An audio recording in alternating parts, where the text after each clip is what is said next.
뭐 비유합니다만 후방수 조종사는 열심히 레이더를 찾고 있는데 전방수 조종사는 이제 아이다를 가동하잖아요. 네. 기동하다 보면은 아차할 때 음속 돌파를 해버리면 그 충격파가 지상에 미치는 거거든요.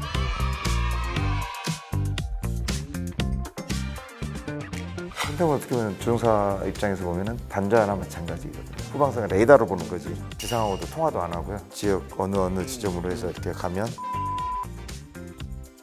별도로 그 가 샀어요 우리나라가. EMX에 딸려온 거 아니에요? 그러니까 이맥스에 딸려온 거 아니에요? 그 질문 드리려고 왔는데 실제로도 그랬던 거예요. 그리고 여기서 또 제가 질문 드리고 싶은 게 맞다 그게 있었지. 능력이 있으니까 운영 능력이 있으니까 그건 빼줘야겠네. 그건 빼야겠네. 오늘 그건 진짜 처음 듣네요 저도. 그 생각은 못했어요. 저는 사실 이제 부장님 오셨으니까 그 질문 드리려고 왔는데 파바이를 그때 이제 들어왔을 때 언론에서 얘기했던 게 뭐였냐면 당시 이제 김정일, 김일성 주석의 집무실 몇 번 유리창을 맞출 정도로 굉장히 명중률이 뛰어나다 그렇게 알고 있었는데 나중에 이제 팬텀 운용하셨던 분들 얘기 들어보면 팬텀이 대북 응징 보복 작전을 위해서 살수대기라는 걸 했었다. 그럼 이게 파바이도 솔직히 그런 용도로 들여온 게 아닌가라고 이제 생각을 했었죠. 그래서 이제 부사장님이 여쭙고 싶은 게 실제로 그런 살수대기라는 게 있었는지 그게 좀 궁금해서. 예. 이제는 말할 수 있다. 예. 사수 이야기를 말씀을 드리면 아웅산 사건 이후로 이제 그 공군에서 응징 보복 작전이죠. 비화로 이제 이야기할 때 이제 뭐 살수라는 용어를 쓰기도 하고 아웅산에서 우리 북한 원수가 북한 세력에 의해서 이제 당하는 거잖아요. 그렇죠. 이렇게 직접적인 위해를 당했을 때 뭐 외교적인 노력으로만 할 거냐, 그에 응당한 조치를 취해야 되는 게 아니냐라는 게 이제 당시 군 방침이었을 거고, 그래서 이제 살수 작전은 전투기 역량이 돼야 되고 조종사 사전 훈련이 돼 있어야 되고 이 작전 계획이 명확하게 다 셋업이 돼 있어야 할 수 있는 거고요. 제가 운용했을 때 경험은 이제 저희가 북한의 지상 레이더 능력을 어느 정도는 다 파악을 하고 있거든요. 그래서 이거는 완전 비밀 작전이 되다 보니까 지상하고도 통화도 안 하고요. 지역 어느 지점으로 해서 이렇게 가면 고고도로 가지 않습니까? 초저고도로 가는 거기 때문에 여기서 가면 폭격하고 피해를 입히고 돌아올 때까지 임무에 투입된 조종사한테 직접 작전이 전달이 되고. 그럼 그때 저희가 또 들은 얘기는 몇 분 단위로 대기를 계속 해야 되는 임무 중에 하나라고 그렇게 얘기 들었는데 실제로도 그랬던 거예요. 네. 비상대 임무 중에 있습니다. 기본이니까. 비상대 임무 중에 있고요. 그러면은 사실은 이제 우리나라 팬텀이 이제 파바이 얘기해 주셨고 이거 저기로 전제로 제가 나온 것 좀 이야기해 주면 여기까지. 나오면 안 돼요. 나오면 안 돼요. 그래서 저는 들은 얘기 중에 하나가 유사시에 그 임무를 하게 되면 서해로 나오면서 만약에 피탄되거나 그러면 서해에서 이젝션해서 탈출하는 방법도까지도 생각을 했었다. 뭐 이런 얘기도 들었거든요. 그래서 근데 지금 봤을 때는 대북 억지력이 굉장히 한 축이었다고 봐야 되거든요. 그래서. 그렇죠. 예. 그리고 여기서 또 제가 질문 드리고 싶은 게 우리 공군 F5는 대간첩 작전에서 실제로 간첩선을 격신시킨 적도 있었잖아요. 팬텀도 있지 않아요? 팬텀도 혹시 있나요? 일단 대간첩 작전 작전명은 아까 살수처럼 이제 구서거든요. 구서.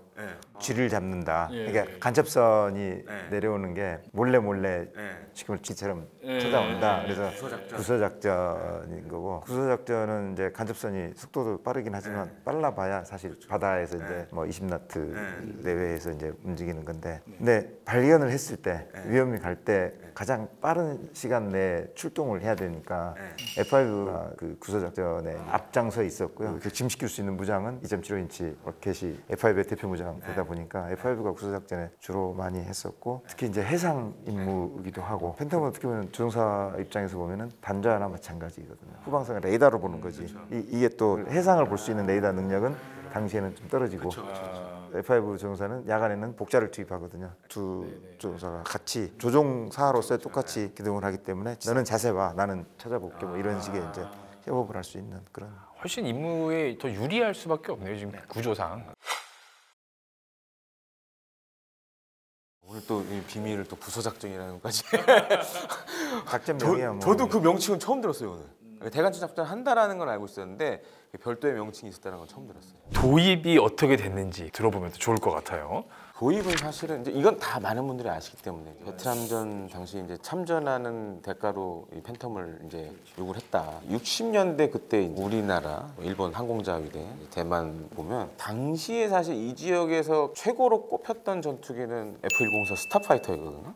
스타파이터를 대만이 먼저 받았고 그 다음에 이제 일본이 이제 경제 성장하면서 야 우리도 저건 있어야 되겠다 해서 가졌고 당시 사실은 이거 약간 비사긴 한데 우리 공군도 미국에다가 우리도 스타파이터를 좀 줬으면 좋겠다 했는데 우리나라는 이상하게 어떤 이유로 인해서 F5가 들어왔어요. 그러니까 초음속 시대를 우리 공군은 F5로 열었고 다른 나라들은 F104로 열었는데 사실 이 F104가 팬텀이 나오기 전에는 화력제 장치 FCS나 이런 것들이 탑이었거든요. 선진적인 전투기였는데 우리가 팬텀을 도입하면서 우리 공군이 퀀텀 점프를 하게 됩니다. 게임 체인저를 선택을 한 거죠. 당시 북한 공군이 더 우위에 있었던 상황이었거든요. 질적으로나 양적으로나. 근데 우리가 최신의 기기를 도입하면서 그거를 상당 부분 이제 커버하게 된 거죠. 근데 이제 처음에 올 때 사실 이제 사고가 이게 아니라 빌려준 거였잖아요, 미국이. 반납하게 될 시기가 됐을 때 또 이제 국민 성금을 모아서 사자 이렇게 돼서 좀 샀던 거 아니에요? 그래서 그때 이제 방위 성금을 163억 원인가를 거뒀대요. 지금 163억 원하고의 가치하고는 분명히 다를 겁니다, 이게.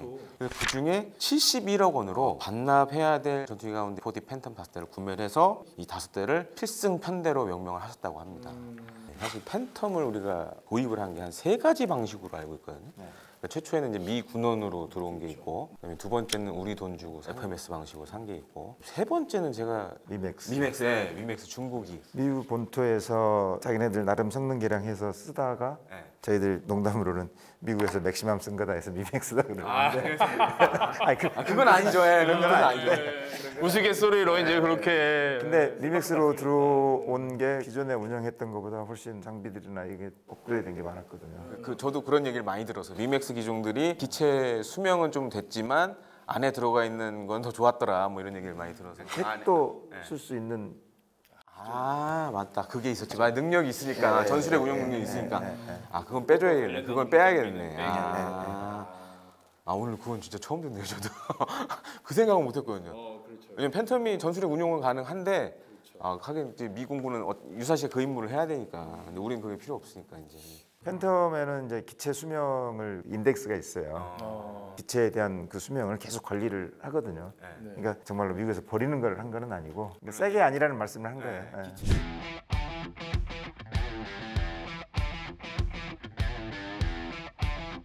그 미공군에서 쓰던 장비 중에 하나인데 이제 타겟팅 코드입니다. 80년대만 해도 지금처럼 그렇게 타겟팅 코드들이 성능이 별로 안 좋았는데 페이브텍이 그때 당시에 세계에서 제일 좋은 장비였어요. 그래서 미 공군도 한 150여 대밖에 없었는데 우리 공군이 이걸 87년에 납품을 받았어요. 별도로 그 페이브텍을 저희가 샀어요, 우리나라가. 미맥스에 딸려온 거 아니에요? 그러니까 리믹스에 아니 저도 그래서 찾아봤는데 구매를 했다 그러더라고요, 그거를 FMS로. 미사일을 쏘면은 이거를 정밀 유도해주는 그런 장비를 우리가 사왔다. 87년에 사왔어요. 87년에, 80년대에 우리가 사왔다. 87년에. 그때 당시 다른 나라들은 사실 이제 이 페이브텍이라는 장비가 팬텀에서 거의 안 쓴 장비였어요. 그 전에 나왔던 장비들은 야간에는 못 쓰는 게 많았어요. 근데 이제 이 페이브텍을 쓰는 항공기는 딱 하나밖에 없었어요 그때. F-111.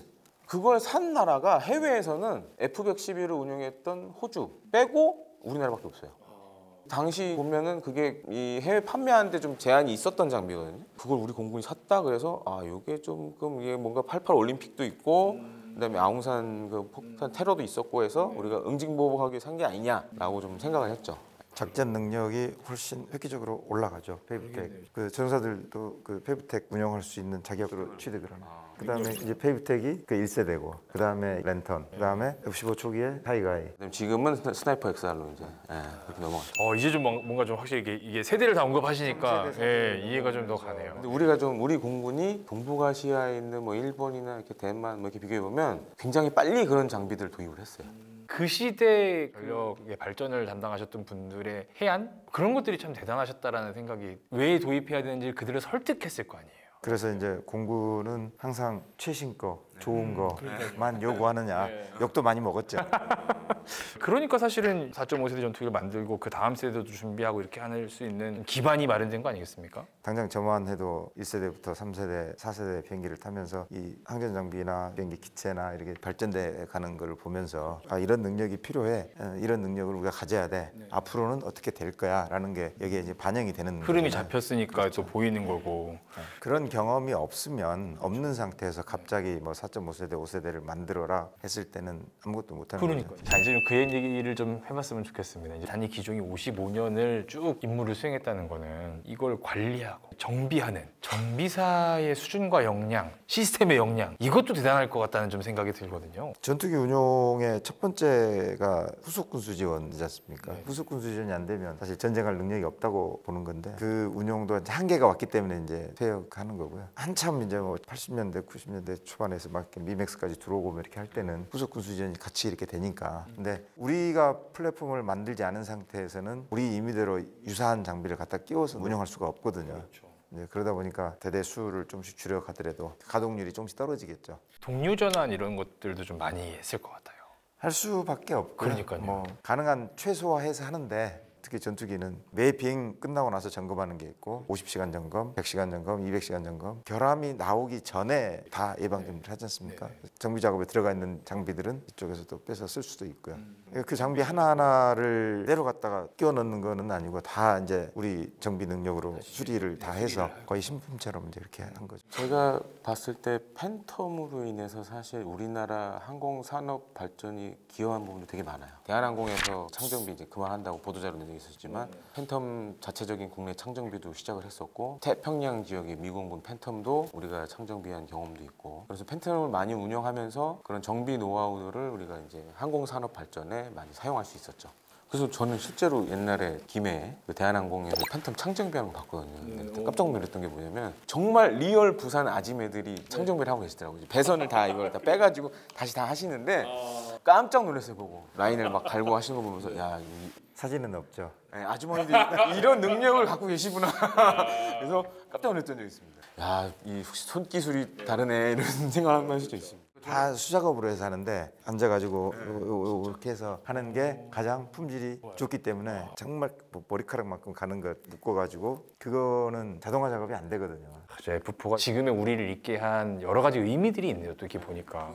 최초의 평양 지역 미군군 팬텀 창정비는 사실 이제 일본에서 하다가 이제 냉전이 시작되면서 최초 창정비는 일본 지역에서 하다가 일본이 이제 인건비도 오르고 그러니까 좀 싼 데 없냐 해서 갔던 게 대만이었고 대만에서 다시 이제 한국으로 왔죠. 그래서 그렇게 되면서 우리나라가 항공기술 기반력을 좀 쌓을 수 있었죠. 이제 F4 얘기를 오늘 좀 마무리를 좀 해야 될 시간이 다가오는데요. 이제 F4와의 추억들 한마디씩 좀 해주시면 우리 보람님들 상당히 좋아하실 것 같습니다. 저희가 74년부터 이제 율곡 사업 시작했지 않습니까? 율곡 사업을 시작하면서 자주국방이라는 용어를 이제 그때부터 처음 쓰게 되거든요. 그래서 제가 알기로는 74년부터 아마 방위성금 모금을 하고 75년에 도장을 하고 여러 가지 이제 뭐 비행도 하고 많이 이렇게 했었는데 그래서 좀 아쉬운 게 이번에 퇴역하고 나면은 다양한 팬텀기들이 여러 군데 안보 전시를 하거든요.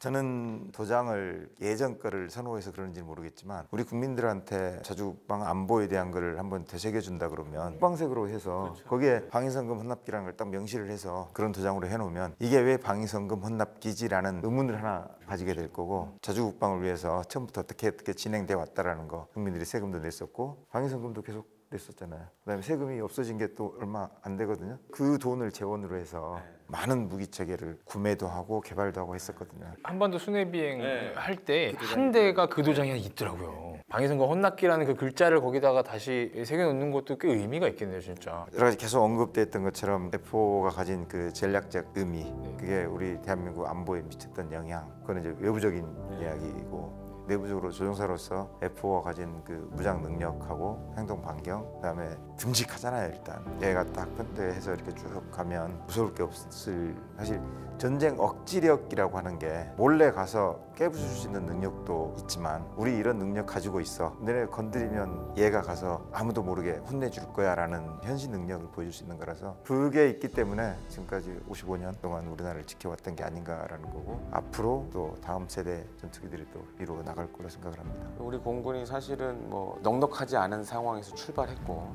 그런 와중에도 세계에서 손꼽히는 공군이 될 수 있었던 배경을 보면 질적, 양적 성장을 이뤘던 게 바로 이게 푸파 팬텀이거든요.